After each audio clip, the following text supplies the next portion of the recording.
Hello everyone, কেমন আছেন? আমি ভালো আছি। আজকে আপনাদের সঙ্গে শেয়ার করছি মটর পনির। খুব খেতে ইচ্ছে করছিল কদিন থেকেই। ফ্রিজে একটুখানি কড়াইশুঁটি ছাড়ানোই ছিল, তো সেই জন্য হয়ে উঠছিল না কোনো কোনো কারণে। আজকে ভাবলাম না, আজকে আমি মটর পনির খাবো আর আপনাদের সঙ্গে শেয়ারও করব। অনেকে অনেক রকমভাবেই বানান। আমি তো সবসময় যেটা সহজ সিম্পল একেবারে শর্টে শর্ট টার্ম করে রোজকার খাওয়ার মতন সেরমভাবেই বানাবো। প্রথমে আমি একটু গোটা গরম মশলা ফোড়ন দিচ্ছি, ছোটো এলাচগুলো একটুখানি ছাড়িয়ে নিচ্ছি, সরি, দুটো তিনটে লবঙ্গ দিলাম, আজকে আর দারচিনি নেই, ফুরিয়ে গেছে। একটু জিরে দিলাম, দিয়ে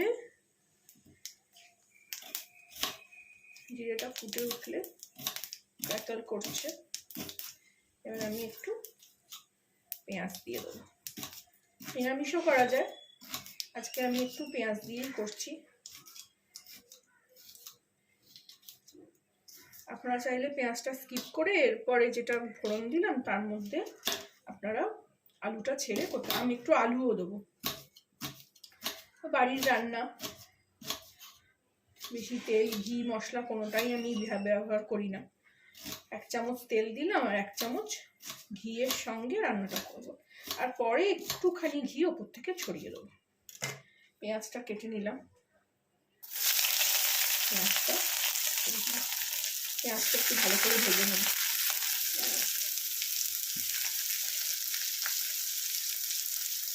পেঁয়াজটার মধ্যে একটুখানি নুন ছড়িয়ে দেবো, যাতে পেঁয়াজটা তাড়াতাড়ি গলে যায়। পেঁয়াজটা দেওয়ার কারণ হলো একটু থকথকে ব্যাপারটা হবে।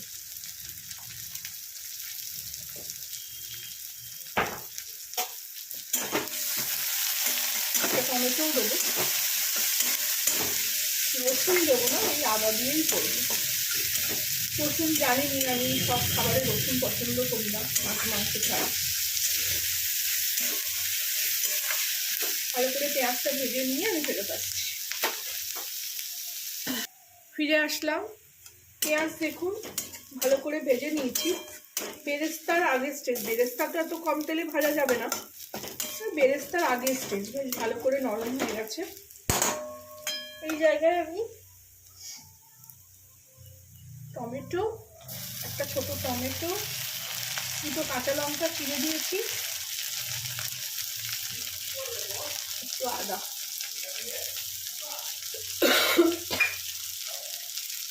যার সঙ্গে একটু জল দেবো যাতে মশলাটা পুড়ে না যায়।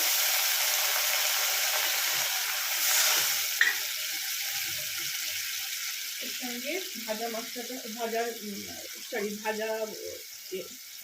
শুকনো যে মশলাগুলো সেবার এবার দিয়ে দেবো। হলুদ, অল্প করে ধনে গুঁড়ো আর কাশ্মীরি লঙ্কার গুঁড়ো।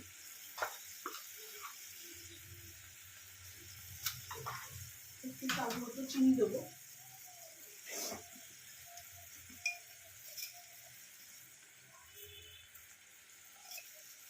একটু, যেহেতু পনির মটর তো একটু মিষ্টির ধারটা একটু বেশি হবে, ঝাল মিষ্টি নোনতা এরকম, মানে বোঝা যাবে যে একটু মিষ্টি হয়েছে।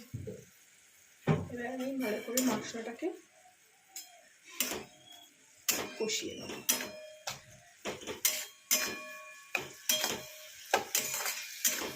এই সময়তে আমি একটু টমেটোগুলো গলে গেলে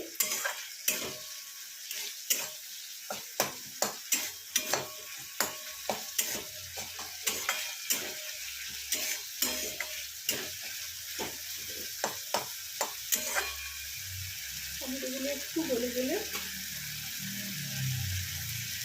ছোট ছোট করে কেটে রাখা আলু আর মটর, মটরের দেখুন কলা বেরিয়ে গেছে।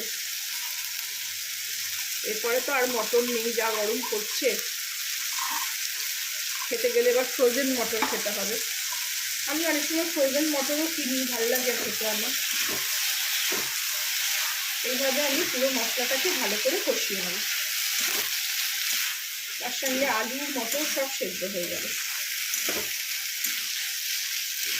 ভালো করে কষিয়ে নিয়ে একটু জল দেবো তারপরে।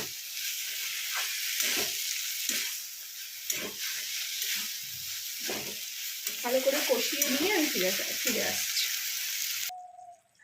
দেখুন জল দিয়ে দিয়ে খুব ভালো করে কষিয়ে নিচ্ছি এটাকে। খুব সুন্দর মটরের কড়াইশুঁটির গন্ধ ছাড়ছে। কালারটাও কত সুন্দর হয়েছে।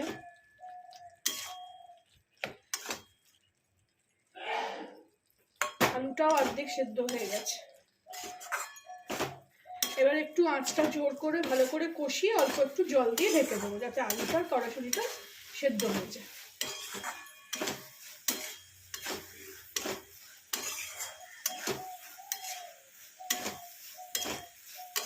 এই সময় আমি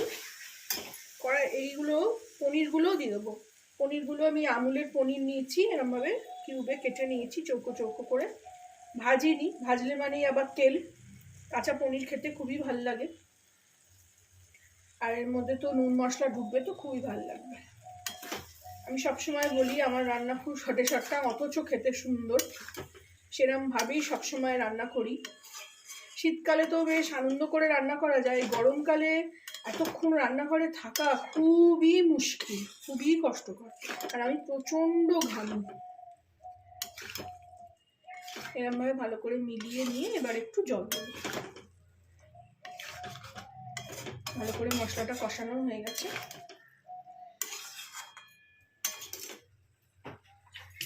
এটা আপনারা রুটি, পরোটা, একটু জিরা রাইস করে নিলে জিরা রাইস সবার সঙ্গে ভালো লাগবে।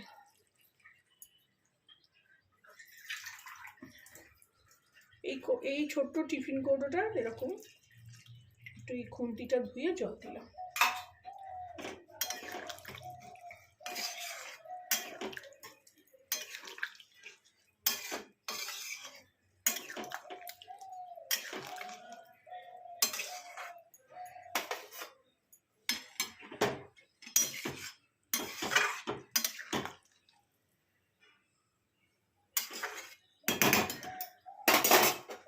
এর মধ্যে আমি এবারে একটু নুন দেবো স্বাদ মতো।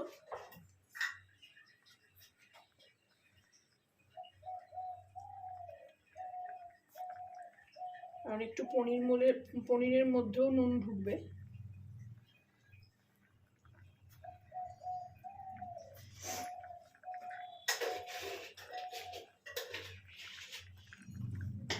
আর দেবো একটু কসুরি মেথি। আমি কসুরি মেথিটা ফ্রিজে রাখি বলে ওটা আপনি আপই শুকিয়ে একেবারে পাউডার হয়ে যায়। কসুরি মেথি দিলাম। আপনাদের কাছে ধনেপাতা থাকলেও দিতে পারেন, আপনাদের কাছে ক্রিম থাকলেও একটু দিতে পারেন। আমি তো বিশেষ ক্রিম টিম খাই না, সহ্য হয় না। আর 1 চামচ উপর থেকে ঘিও দিয়ে দেবেন।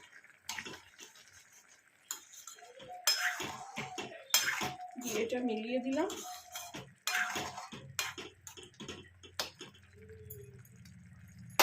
দিয়ে এটা কমিয়ে দেবো, এবারে ফুটছে। আর একটা ঢাকা দিয়ে দেবো।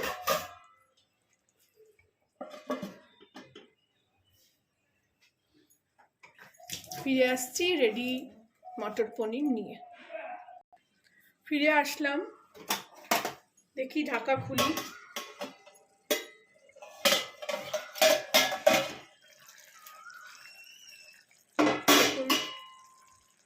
আলুও সেদ্ধ হয়ে গেছে মনে হচ্ছে।